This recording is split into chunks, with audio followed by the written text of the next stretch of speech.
Good morning again. This is Debbie Gilmer from Cintero and the Workforce Development System.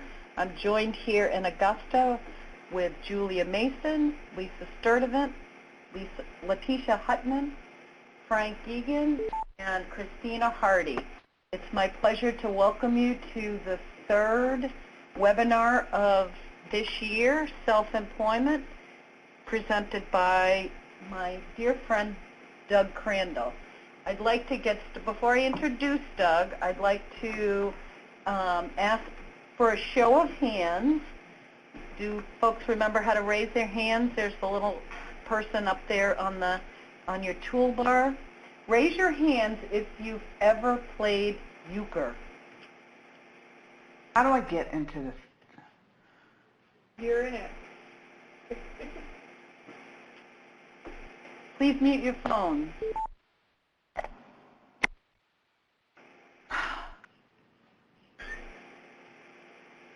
Hello? Hello, please mute your phone. Yeah, I'm trying to get in and I'm not getting in. I'm sorry. This is Debbie McGuire. Into the webinar? Yes. You're in now. Well, it's not letting me. Okay. Please mute your phone. Thank you. It doesn't look like people have played euchre. I see one hand raised here in the room. Doug and I have the opportunity to travel together and do some work across the country, and he's my euchre partner, so I just wanted to start out that way. Doug is an incredible genius in customized employment and IPS, individual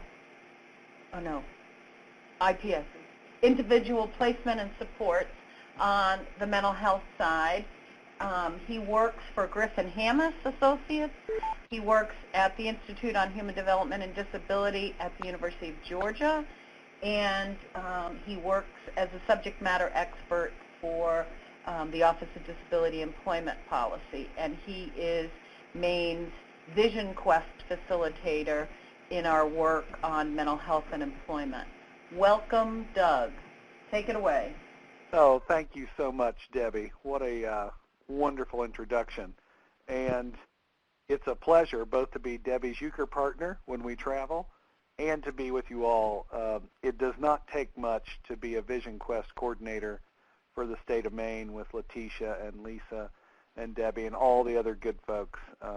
I tell them all the time I envy the team that you have there. So I am thrilled to spend some time with you today and for us to discuss a little bit about self-employment, which continues to be truly underutilized. And I think recent developments, as we all know with legislation and kind of some system reform, we really do need to begin thinking about self-employment as customization. And I'm surprised and I guess kind of always shocked a little when people shy away from self-employment because they believe there's tremendous risk or that they don't know enough about self-employment. But if you just take a second, and I'd love for you to do this kind of just in your own mind, and think about your friends and your families over, maybe just the last 5 to 10 years. How many of those folks, probably including yourself, have some miscellaneous income on the self-employment side? It actually is truly ingrained in our culture. If you look at some of the most innovative businesses in the United States, many of those were founded and started by people who had early experiences with self-employment. So there are a lot of misnomers, a lot of kind of confusion around what is self-employment, but it can be just as simple as figuring out a way to use a person's gifts and talents and interests in a way that isn't connected to hourly wages. And that can be a very flexible set of supports for many people. So I think the challenge for us is to begin really changing our thinking. Many of our P&Ps, our policies and procedures, really prevent people from at least exploring this great way of thinking about work. And I think we have to loosen that up so that we can help people look at it at least as one option of many around customization, around negotiation, around supports. And I think if we do that, if we begin to have conversations around it like today, we can really, I think, kind of embed this notion within what we're doing. It's strange that in a country where self-employment and entrepreneurship is so much part of who we are that we have, as you'll see, kind of kept that from job seekers with disabilities. So we're going to spend some time on that today. Full disclosure, I grew up on a pig farm in Indiana, and if anybody's ever worked a farm, you know it's kind of the ultimate experiment in self-employment. Mother Nature tends to be the angry co-partner, but certainly not a silent one. But it is really the way that I learned to think about these things in terms of self-employment. It's not nearly as scary as we tend to think it to be. But like so many things, once we start embedding it in our formal systems, we tend to make policies and procedures that, sometimes for good reasons, limit our risk. But in doing that, it does also limit opportunities for folks. So that is my diatribe to start out today. As Debbie said, I have the great fortune of working in Maine and work here in Georgia at RUSED, where I direct quite a bit of the supported employment training around our Department of Justice settlement. So if you'll bear with me today and help me kind of stay on track, I am going to share with you a story of somebody I'm currently working with, and it's a work in progress, and I think once we get through some of this material, we'll certainly open it up for questions. And please use your hand-raising device, whether you played euchre or not, and let us know, if you have any questions as we go along. That's really helpful, I know, to keep the presentation interactive. So often people will say, well, why even do self-employment? I mean, it's so risky. Our systems are struggling with wage employment. In other words, just placing people in jobs that may be open. We're just now learning, probably as large systems in mental health and DD and VR and Medicaid, to even understand the idea of customization as it pertains to wage employment. Why would we then delve further into something that is in some ways contradictory to our policies and procedures and our kind of insulated systems? Well, all that, right, my friends, comes back to the focus person. It's easy to also jump to the other side of the equation and say, well, everybody should be getting self-employment. But I do believe that it at least should be an option that is explored, and explored with people in a way where people truly can make some self-determination choices around the way that they participate economically. This list here, as you'll see on slide slide 2, is not an exhaustive list of the reasons why to explore self-employment, but it's a starting point, yes? So if you are working with somebody right now, or you're supporting a program that is, really trying to help people participate economically, I am sure, I'm absolutely certain, like myself, you have someone for whom their wake and work hours sometimes contradict with job openings that may start at a certain time. Now, all of us have wake and work hours, yes? My brother, who is self-employed, by the way, gets up at 4 every morning. He's full of energy and creativity. On the other hand, that does not run in the family. When I have to wake up by 6, I'm pretty groggy and don't think well. But we all have this, right? This time that we need to prepare for the day, to begin engagement. Now, that can really be impacted, and many of us know this, by the side effects of medications. And some of those medications may not even be psychotropic in nature, but they really can impact the way that we sleep and wake. For instance, a great example of folks who take thyroid medication often have restful sleep periods. It changes over time. And we know, right, for women past 45 who have the label of Down syndrome, thyroid issues can be a big deal. So often we've interpreted these things as maybe a lack of motivation.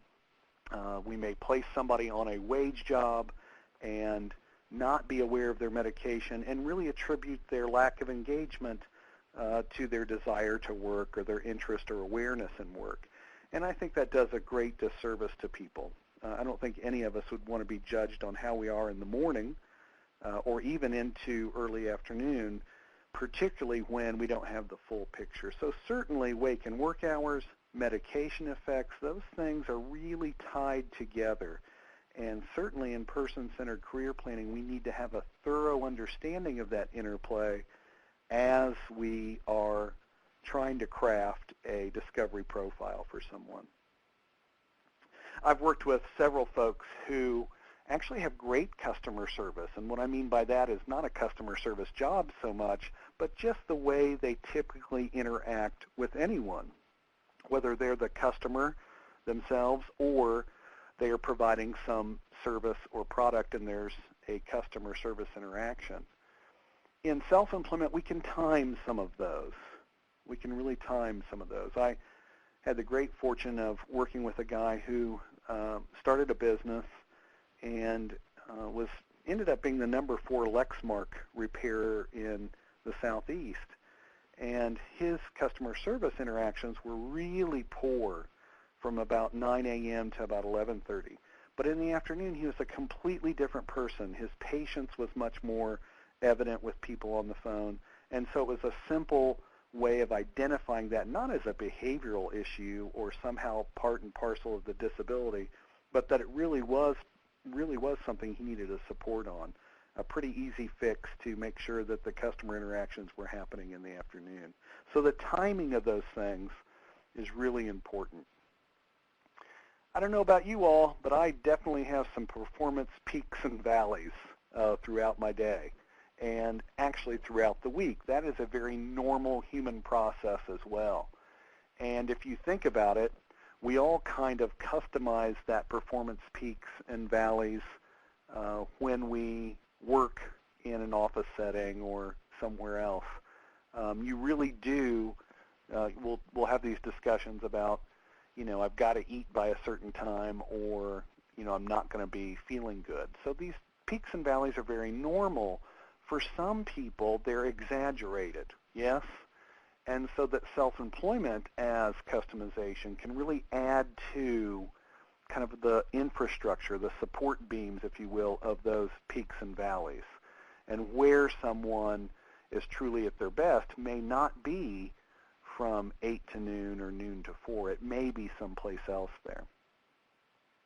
Many of us in this field, because we are human beings, have supervision preferences. I can think of a close coworker who likes to know how he is doing at all times. He likes a lot of feedback from his supervisor. We used to call that, I think, in a negative way, micromanaging, but for some people that is really important to have that concrete, almost instantaneous feedback. In self-employment, we tend to find, and you can think about this again with your own family and friends, we tend to find people who are much more self-initiating, much more self-directed, or if that's not the case and they're just kind of average on that indicator, they don't like to have somebody as a supervisor. They really do like to kind of make their own way. And you see this in people who pursue self-employment.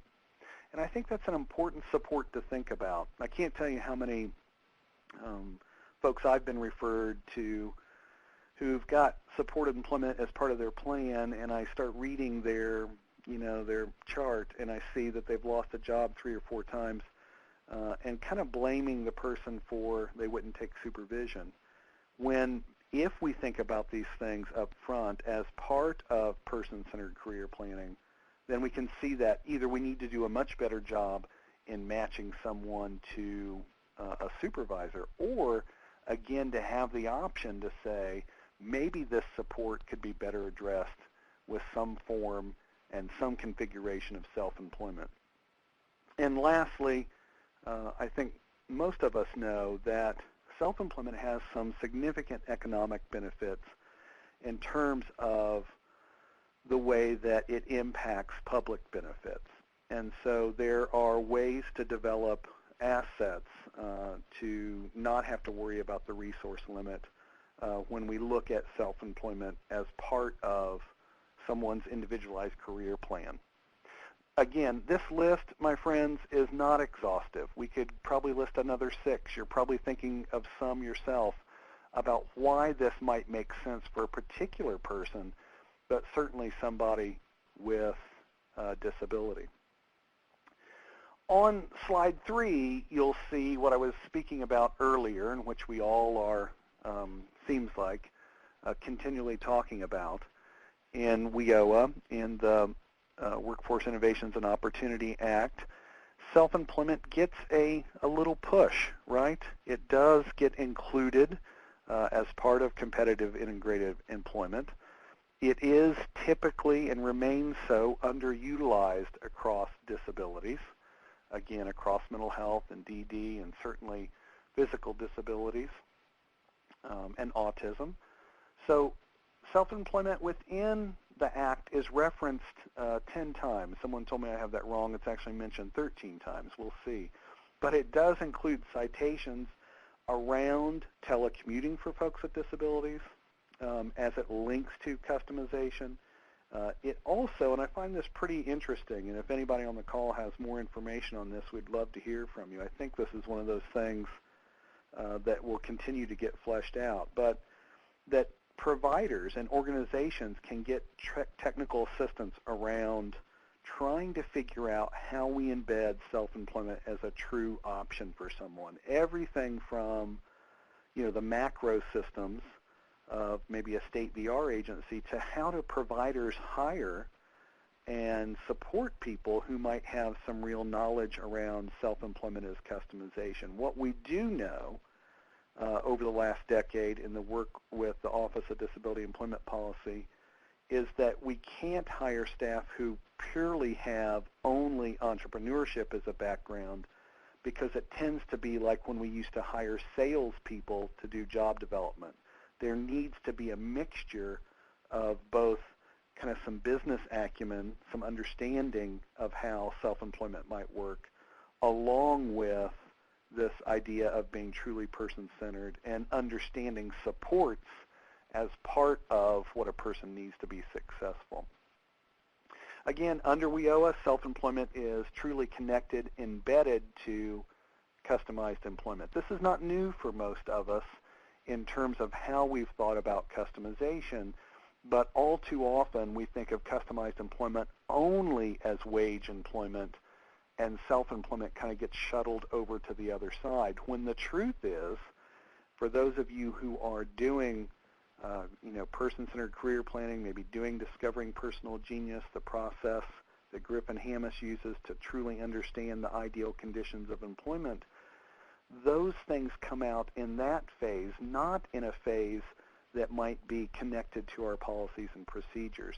If we don't have self-employment as an option during the person-centered career planning process, then we really do end up treating it kind of as an aftercare issue. And that duplicates services. It leaves out an option for a job seeker that may be very important to their success. So alignment is going to be our challenge, I believe. Alignment of customization, supported employment, self-employment early on as an option in our person-centered career planning. So this data, again, comes from 2009. I think there is another study from JVR looking at self-employment, but let's just take a second to look at these. You see that for these successful closures in self-employment across the country, the best we've done in 2003 was 2% of those successfully closed cases in VR, and dipped down to under 2% in those following years. The figures do vary on the general public in terms of miscellaneous income, self-employment. If you look at miscellaneous income, that number gets people up to about 35% of the general public are doing something around miscellaneous income, which I would argue certainly is customizable as self-employment, while we're still in our systems, much, much below that, around the 2% if we're being generous. So there's a huge gap there between what our systems offer as an option around self-employment and what just the general public making income, participating economically, developing assets are experiencing. Now, you should feel really good about this slide in that you ranked in the top 4 as a state in this same looking at RSA 9/11 data. You can see that Maine had about 6% right there. Probably the part that is a little of a letdown is the whole number is only 42 folks in 2007. As a percentage of the successfully closed cases, of course it's 6%, but that's still not a whole lot of folks in the state, having the option of self-employment. You can see Mississippi ranks right up there, almost 13%, and this tells us something. Yes, if you look at those 4 states, Mississippi, Wyoming, Alaska, and Maine, and my state that I'm working in, New Mexico, these are areas, right? I don't have to tell you that are rural in some large expanses of country.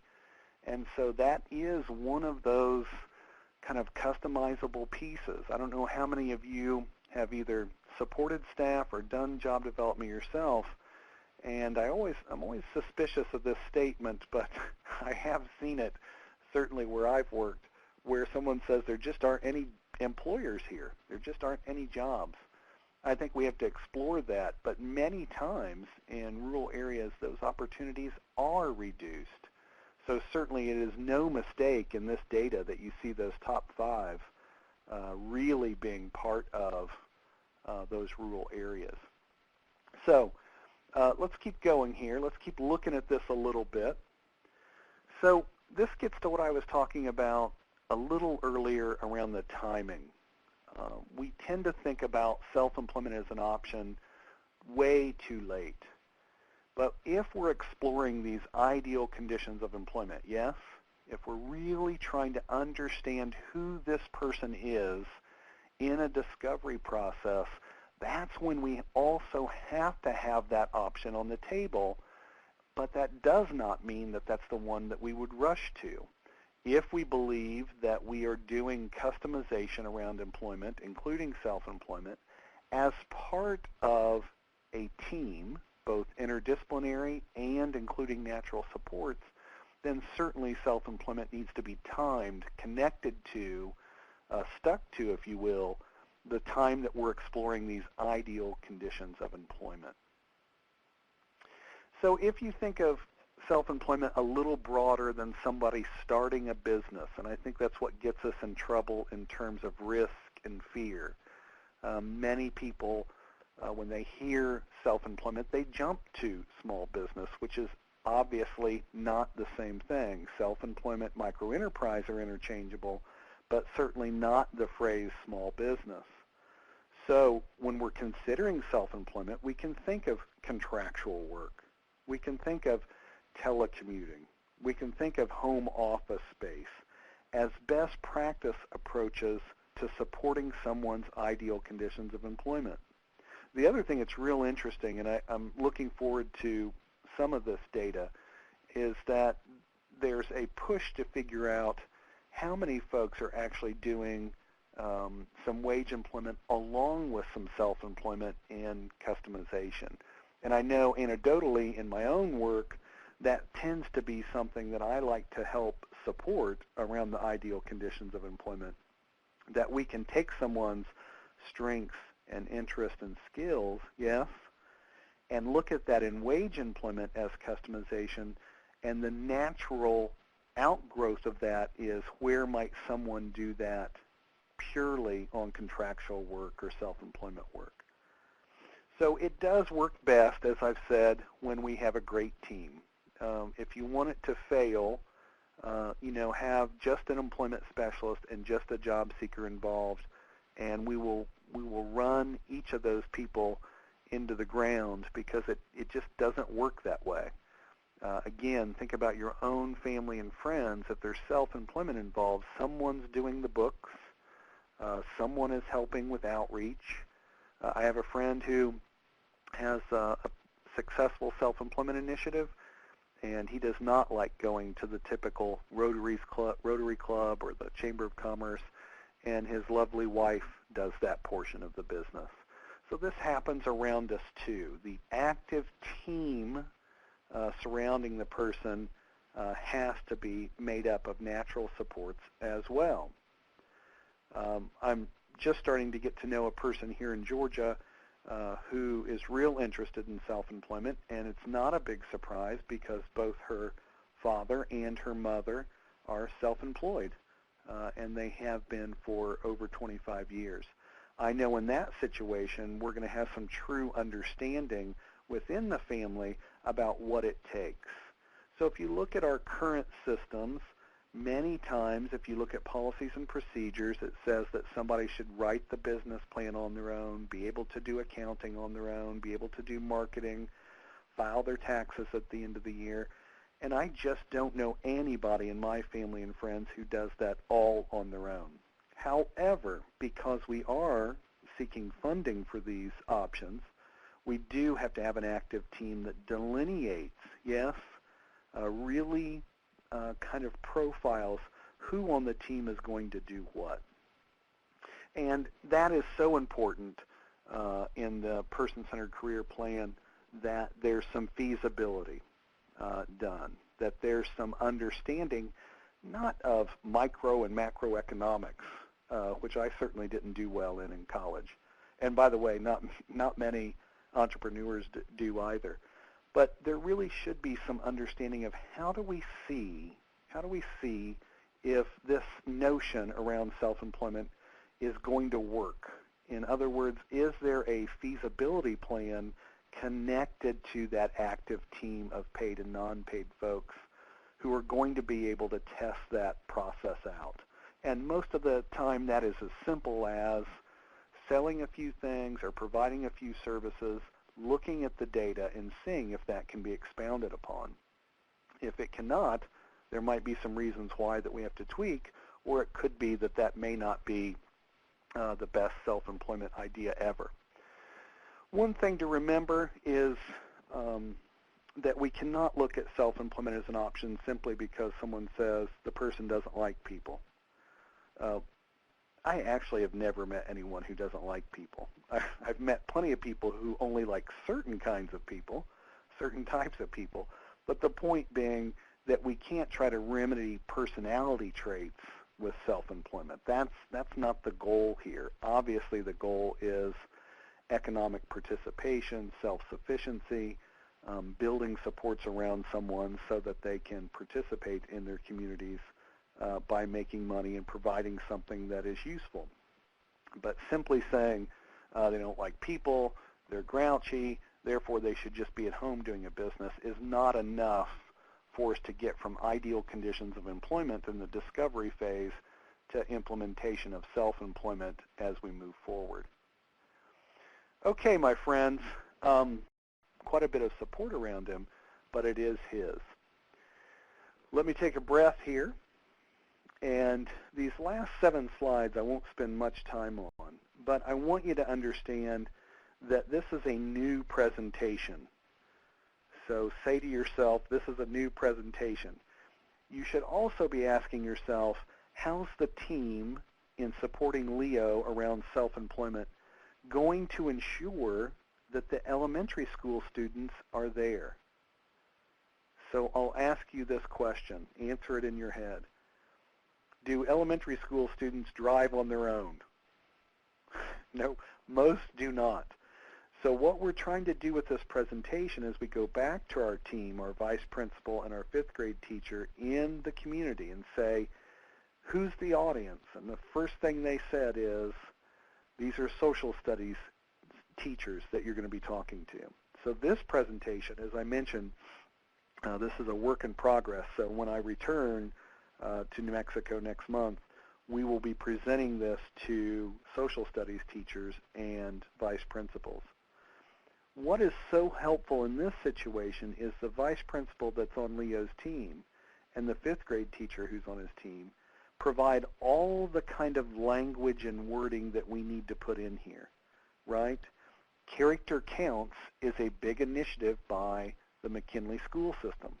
So we need to know our audience. We want to make it very difficult for a social studies teacher not to request a bus, a driver, and field trip time.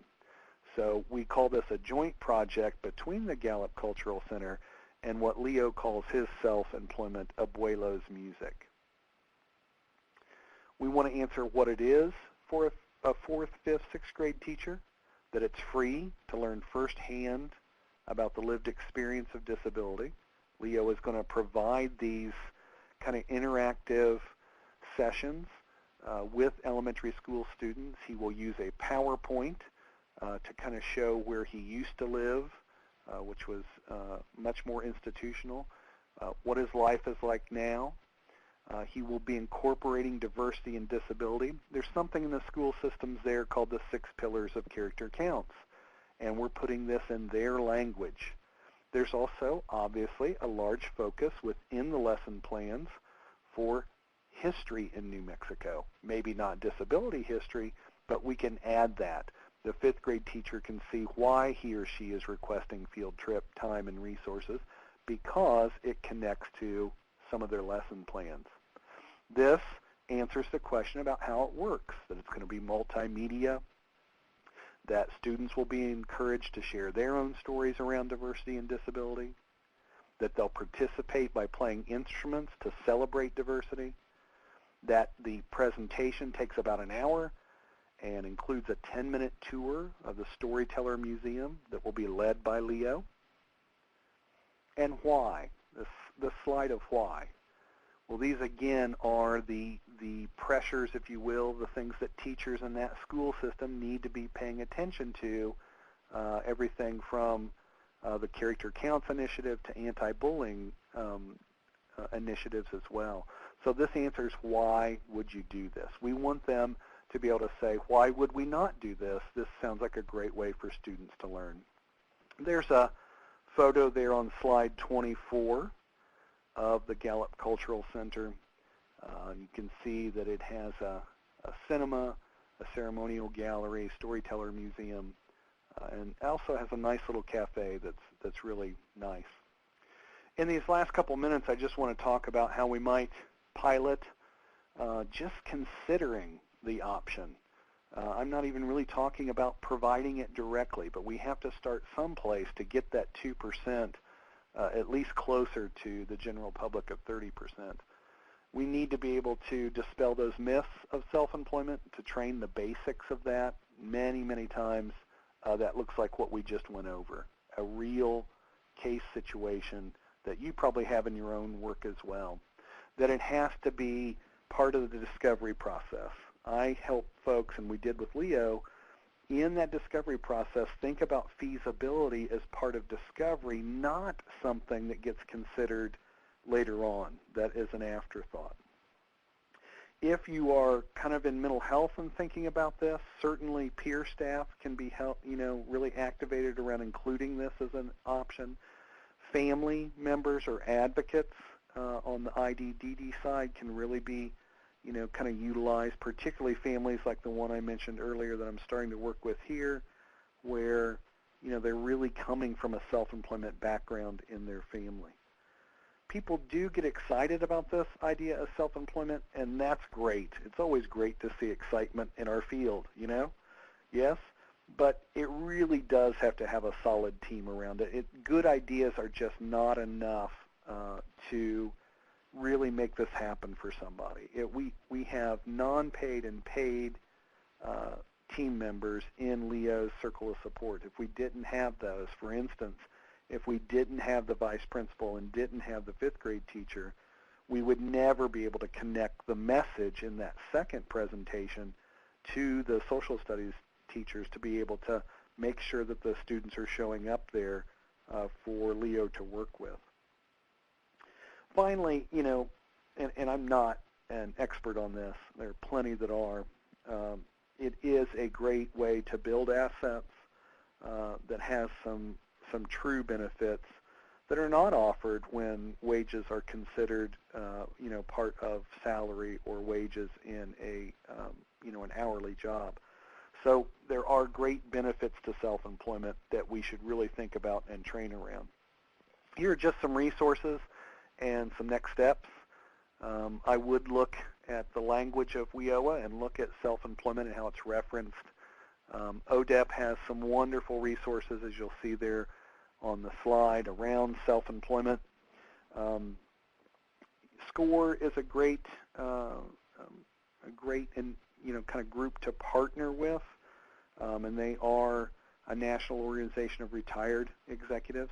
I would just give a warning that you got to find the right person within SCORE too. We don't want people who are also viewing self-employment as risky, but are able to see self-employment as something that's grassroots, that's connected to micro-enterprise, personality, all those kinds of things that drive someone else to pursue self-employment rather than wage employment. And then Carrie Griffin and Dave Hammis and others from Griffin and Hammis have a great book that's in its 2nd edition called Making Self-Employment Work for People with Disabilities that has lots of information, including kind of templates and process. Those resources, I think, really can be used as part of a study group, as part of, the work around how we're going to embed this so that at least it's an option for people, and maybe look at that as a next step rather than let's open, 80 cases this year for self-employment in Maine to double our number. I don't know that that's the great way to go, but certainly thinking about how we embed it as an option is important. Here is my contact information, or at least some of it. If you want to ring me or email me at either one of those addresses, I'd love to chat and to see if I can help in any way, and certainly Debbie can get in touch with me as well. So I think I'll be quiet. I hope I haven't droned on too long, and see if we have questions or comments. Thank you, Doug. That was fabulous. Oh, thank you, Debbie. We've got a couple of questions. The first one is the last one I want to address. Hillary asked if we can download the PowerPoint. I didn't let folks know at the beginning that Doug has permission to share Leo's story but not to archive it. So the PowerPoint that we will send will be missing the slides that Leo appears in, or Leo's story is. And so I will send that out. I'll have Joyce send that out after the PowerPoint today. And Deb, can I just mention something about that? I don't think I shared this with you. We are in the process of trying to figure out how Leo could benefit economically from that story, and trying to figure out how, because Leo gets lots of requests to, and the team, to have this PowerPoint, because I think we all like to see how a proposal or a visual resume works, and then the piece about how we're engaging the school system. So once we get that kind of figured out, I don't think it'll be a huge fee. We'll certainly come back to folks. We just want to make sure Leo is benefiting and not That's fabulous, Doug. Not a state agency or something like that. Yeah, I don't know if people are familiar with Pop and Joe's story, but he's got a book out about his story as a way to also profit from that. Yeah, I think as part that's of his business plan. So fabulous. So we had an earlier question from Joe. One problem with self-employment is often the wages are below minimum wage.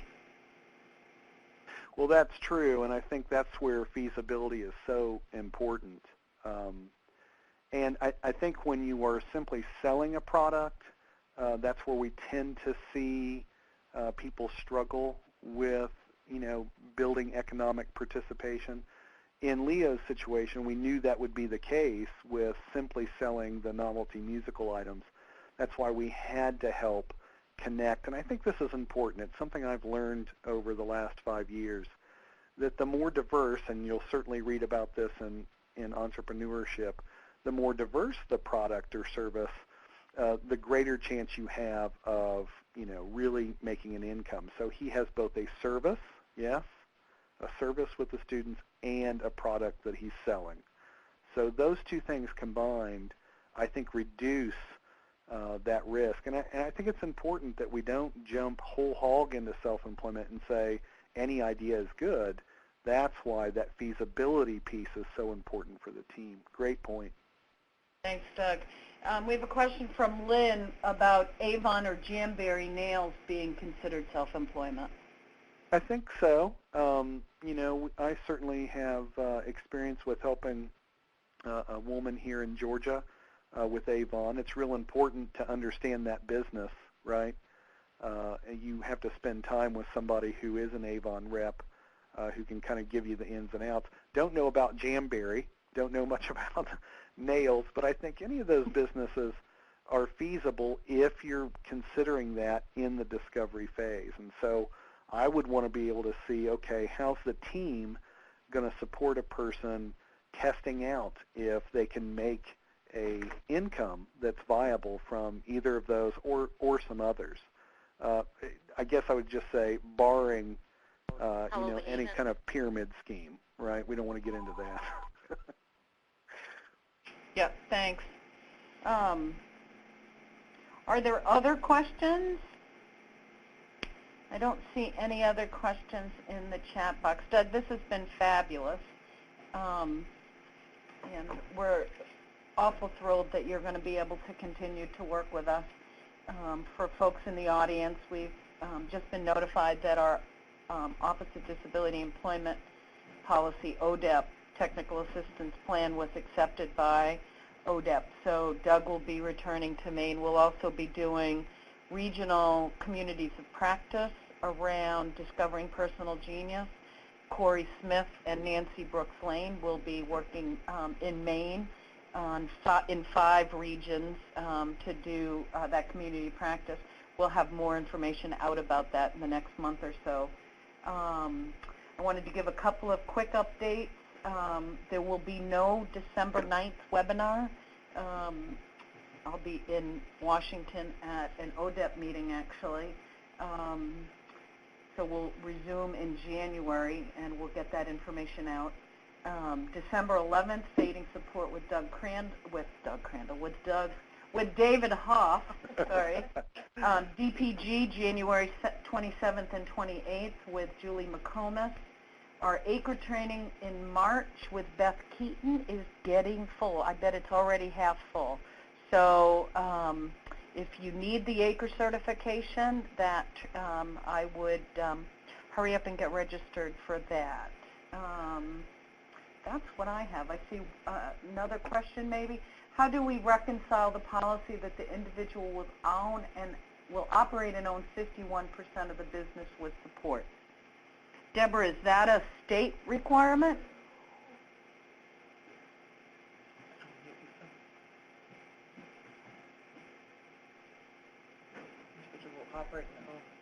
If you'd like to unmute your phone, Deb, you can talk. Our policy. This is Lisa Sturdivant. That's not a policy that I'm thinking about in terms of the waiver. We can assist people through work supports to utilize that work support service to maintain and run their business. That is a billable service under work support. So I've never heard the 51% that they have to be able to own 51% of the business with support. Businesses operated and owned at least 51. That may be part of a VR discussion and maybe something we can get some clarification on and then send out an email, Debbie. Okay. And I will also, Doug had some resources on one of his slides. I also posted the self-employment page from Griffin-Hammis, which has fabulous resources. And